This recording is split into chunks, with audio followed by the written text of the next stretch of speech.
8 minutes. The district is represented not from California, not from the other, such as Nevada, and from California again, that opposes legislation. She represents this area, and we ought to listen why for this bill.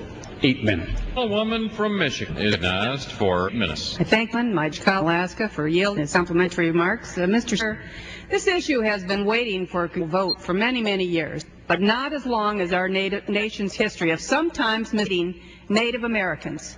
This case settles a land claim from over 100 years at a time when our country did America terrible. When the state of Michigan, as has been said, literally stole this land from the Indians. And throughout the decades that followed, America sought justice. And finally, former Michigan Governor John Engler negotiated a settlement that was agreed to by everyone involved. And just read briefly a section from his letter. Governor of Michigan, it was my duty to negotiate the land settlement agreements between the state of Michigan and Bay Mills in the suit 2002. I am every concerned party involved in this settlement supports this agreement. This is an example of a state tribe from coalition rather than conflict. This land claim is unique and it does not impact any other congressional district, other regional districts of the people who are supporting it here who have spoken today, as has been mentioned. That is myself, Mr. Stupak, and I would point out that in a time of bipartisanship, this is a wonderful example of bipartisanship.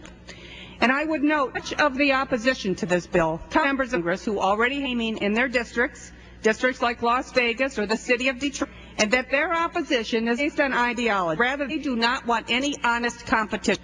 And I reject this on its face because I believe in the market and I believe in free market principles. Some have said that stuffing a tribal land claim down the throat of a community who doesn't welcome it. Actually, the opposite is true.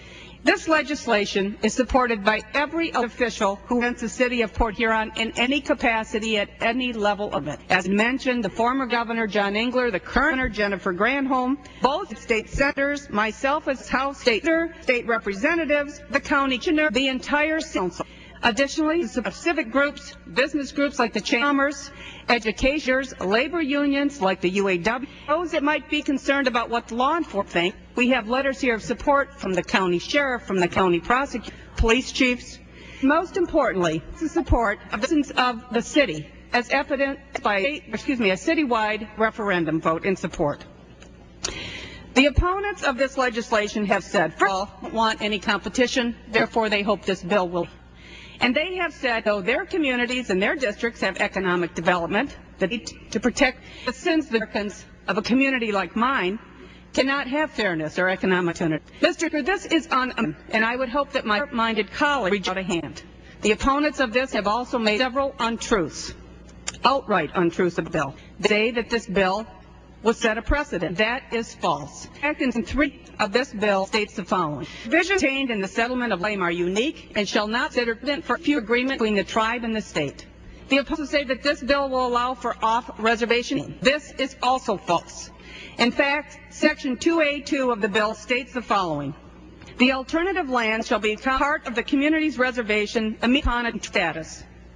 In fact, this site was not reservation shopping, as Mr. Stupak has pointed out. It's specifically chosen because it's the only community, international border crossing, where there is already casino gaming on one side and not U.S. side. It also said that this legislation violates the process, national environmental policy.